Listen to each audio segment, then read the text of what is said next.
मेरा ख्याल है कि हम तालिबान के लिए मसीहा बने थे, तो उनके लिए हम ज़्यादा मसीहा बने हैं। और हम मसीहा बने हैं यहाँ की जो मुल्लाइज़म है उसके। ये हालांकि अगर तो भारत हेल्प कर रहा होता, सबसे पहले तो कश्मीर का इशू होना चाहिए था। कश्मीर का इशू ख़त्म होता तो ही कि वो हमदर्द है ना। कश्मीर अगर का क्या इशू है? कश्मीर अभी तक आज़ाद नहीं हुआ तो ये सबसे बड़ी चीज़ है। तो जय हिंद दोस्तों, स्वागत है आपका अपना यूट्यूब चैनल सौरभ के रिएक्ट में। आज का वीडियो का टॉपिक यह है कि भारत ने गैना को हिंदुस्तान एयरोनेट लिमिटेड 228 एयरक्राफ्ट गैना को डिलीवर कर दिया है। तो इंडियन एयरफोर्स जानिब की तरफ से ये सभी बात सुनकर पाकिस्तान के पार्क मीडिया और पार्क पब्लिक का क्या कहना है, तो आइए देखते हैं, बढ़ते हैं वीडियो की ओर। दूसरी बात ये कि मैशत का उनकी मैशत हमसे बहुत आगे है। वो ज़्यादा, यानी हम दोनों डेवलपिंग कंट्रीज़ हैं, यानी तरक्की कर रहे हैं, लेकिन इंडिया पाकिस्तान की निस्बत से कहीं ज़्यादा रफ्तार से तरक्की कर रहा है। फिर उसके बाद डेमोक्रेसी है, यानी सियासी सूरत हाल, वो अगर फ़र्क देखें तो इंडिया में जमहूरियत पाकिस्तान की निस्बत से कहीं ज़्यादा मजबूत है और वो ज़्यादा डेमोक्रेटिक है। उनका समाज, उनका माशरा हमसे ज़्यादा डेमोक्रेटिक है।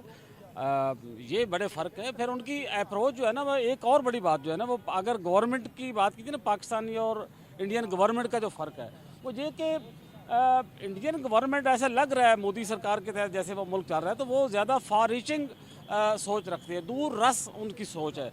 पाकिस्तान में ऐसा नहीं है अनफॉर्चुनेटली, ये बड़े बड़े फ़र्क है। सर ये बताएगा कि अफगानिस्तान की मदद वो करे, बांग्लादेश की वो मदद करे, तुर्की की उन्होंने मदद की है, गायना की मदद करे, श्रीलंका को डिफॉल्ट होने से बचाया है। क्या कहते हैं? अब दुनिया कह रही है कि वो हमारे लिए मसीहा बन गए, क्या कहेंगे? जी बात ठीक है, अगर वो हेल्प कर रहे हैं उनके माशी तौर पे और मुल्कों को क्राइसिस से या क्रिटिकल सिचुएशन से निकालने में मदद कर रहे हैं, तो ये एक अच्छी बात है।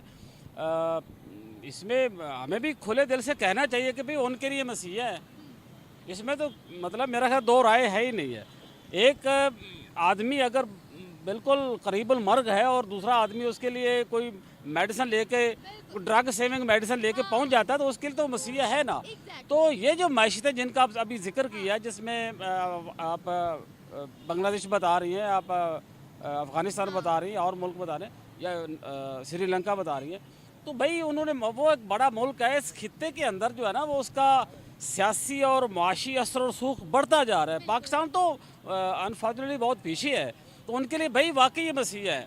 और हमें इस बात को लगता है पाकिस्तान आहिस्ता आहिस्ता तरक्की की तरफ आएगा, क्योंकि कब ये अब ये है कि ये हमारी यूथ पे भी डिपेंड करता है। सारी यूथ अगर बाहर चली जाएगी तो फिर मुझे नहीं लगता कि यहाँ पर कोई बचेगा जो पाकिस्तान के लिए कुछ कर पाए। इसलिए हमारी यूथ को भी चाहिए कि सपोर्ट करे। अभी पाकिस्तान को हमारी ज़रूरत है, अभी हमें भागना नहीं चाहिए, अभी हमें पाकिस्तान के लिए काम करना चाहिए, अपनी स्ट्रगल करनी चाहिए पाकिस्तान के लिए, तभी कुछ बन सकता है। आप डीपीटी कर रहे हो, जी, डॉक्टर बन रहे हो जी।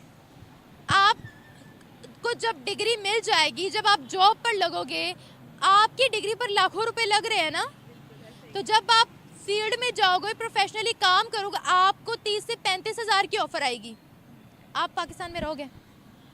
मैं फिर भी पाकिस्तान में ही रहूँगी, चाहे Very good. है, लेकिन फिर भी अपना मुल्क अपना ही है, बाहर जाने का फ़ायदा ही नहीं है। बाहर जाने का फायदा नहीं है। फिर इतनी सारी यूथ कैसे भाग गई पाकिस्तान से? वो सिर्फ पैसे के पीछे भाग रही है। आपको सुकून भी तो चाहिए होता है ना, वो पाकिस्तान में मिल सकता है। अच्छा, पाकिस्तान में सुकून है तो खुदकुशियां क्यों हो रही हैं फिर? वो फिर लोगों की, मुझे लगता है, अवेयरनेस और लोगों को इतना अपने ऊपर कॉन्फिडेंस नहीं है कि मैं कुछ नहीं कर सकता, तो वो उसके इस तरफ चला जाता है। अगर आपको अपने ऊपर कॉन्फिडेंस हो कि मेरे पास अभी कुछ नहीं है, लेकिन अल्लाह ताला पे भी यकीन हो, तो रास्ते खुद ब खुद बन जाते हैं।